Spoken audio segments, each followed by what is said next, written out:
आप रात में तारों भरा आसमान देख रहे हो और अचानक आपको एक काला खाली सा धब्बा दिखाई देता है। यह है बार्नर्ड 68, एक डार्क नेबुला जो हमारी पृथ्वी से 400 लाइट ईयर्स दूर ओफ्यूचस कॉन्स्टलेशन में स्थित है। पहली नजर में यह ब्रह्मांड में एक छेद जैसा लगता है जहां बाकी आसमान की तरह टिमटिमाते तारे नहीं हैं। तारों की यह अजीब सी अनुपस्थिति हमें यह सोचने पर मजबूर कर सकती है कि बार्नर्ड 68 अंतरिक्ष का एक खाली क्षेत्र है। हालांकि यह सच से बहुत दूर है। बार्नर्ड 68 का जो अंधेरा हमें दिखाई देता है वह खालीपन नहीं बल्कि गैस और डस्ट के घने बादलों की उपस्थिति है। अगर आपको यह वीडियो पसंद आया हो तो कृपया हमारे चैनल को सब्सक्राइब करें और बेल आइकन दबाएं ताकि आप हमारी नई वीडियोस मिस न करें। बार्नर्ड 68 को एस्ट्रोनॉमर्स डार्क नेबुला कहते हैं।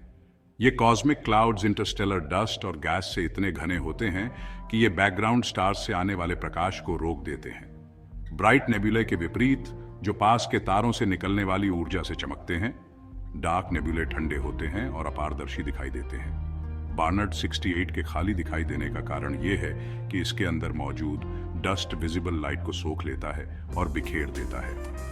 नेबुला के पीछे स्थित तारों से निकलने वाला प्रकाश डस्ट के मोटे पर्दे को भेद नहीं पाता है, जिससे यह क्षेत्र हमारी आंखों को अंधेरा और तारों रहित दिखाई देता है। डार्क नेबुलाए केवल कॉस्मिक क्यूरियोसिटीज नहीं है, ये तारों के निर्माण के सक्रिय स्थल हैं। ये ठंडे घने बादल तारों के जन्म स्थान का काम करते हैं, जहां ग्रेविटी इंटरस्टेलर मटेरियल को इकट्ठा करता है और संकुचित करता है। बार्नर्ड 68 जैसा एक बॉक ग्लोब्यूल एक छोटा घना प्रकार का डार्क नेबुला है।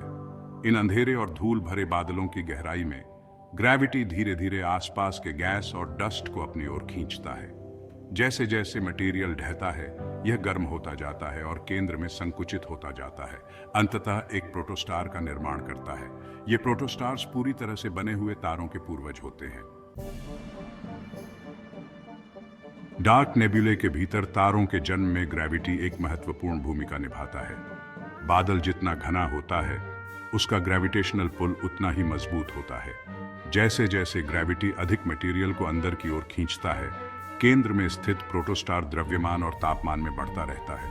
अंततः प्रोटोस्टार के केंद्र में तापमान और दबाव इतना तीव्र हो जाता है कि न्यूक्लियर फ्यूजन प्रज्वलित हो जाता है। इस प्रक्रिया में जहां हाइड्रोजन एटम्स मिलकर हीलियम बनाते हैं, अविश्वसनीय मात्रा में ऊर्जा निकलती है, जो एक तारे के जन्म का प्रतीक है। बार्नर्ड 68, जो एक शून्य जैसा दिखता है, वास्तव में अपने विकास के शुरुआती चरण में एक तारा भ्रूण है।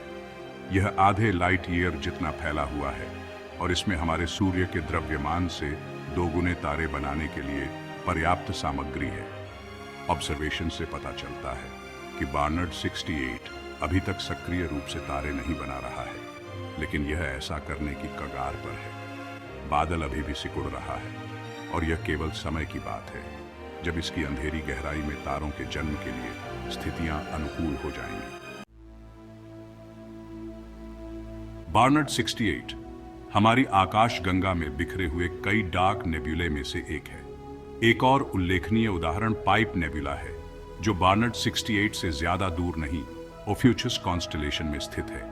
पाइप नेबुला का नाम इसके विशिष्ट आकार के कारण पड़ा है, जो मिल्की वे की पृष्ठभूमि के सामने एक पाइप के तने जैसा दिखता है। बार्नर्ड 68 की तरह पाइप नेबुला भी तारों के निर्माण का एक सक्रिय क्षेत्र है।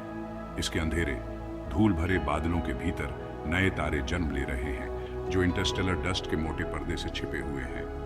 ये डार्क नेबुले एक अनुस्मारक के रूप में कार्य करते हैं कि अंतरिक्ष के सबसे अंधेरे कोनों में भी ब्रह्मांड रचना के साथ जीवंत है। इन डार्क नेबुले को देखने के लिए विशेष दूरबीनों की आवश्यकता होती है, जो दृश्य प्रकाश से परे प्रकाश का पता लगा सकें। उदाहरण के लिए इंफ्रारेड टेलीस्कोप्स अस्पष्ट धूल को भेद सकती हैं, जिससे खगोलविद इन तारकीय नर्सरियों के दिलों में झांक सकते हैं। बार्नर्ड 68 जैसे डार्क नेबुले का अध्ययन करके खगोलविद तारों के निर्माण और तारकीय प्रणालियों के प्रारंभिक विकास की प्रक्रियाओं में बहुमूल्य अंतर्दृष्टि प्राप्त करते हैं। ये ब्रह्मांडीय बादल, जो कभी रहस्य में डूबे हुए थे, अब खगोलीय तकनीक में प्रगति के कारण अपने रहस्यों का खुलासा कर रहे हैं। हमारे चैनल को सब्सक्राइब करें और अंतरिक्ष के रहस्यों की और भी रोमांचक कहानियों के लिए जुड़े रहें।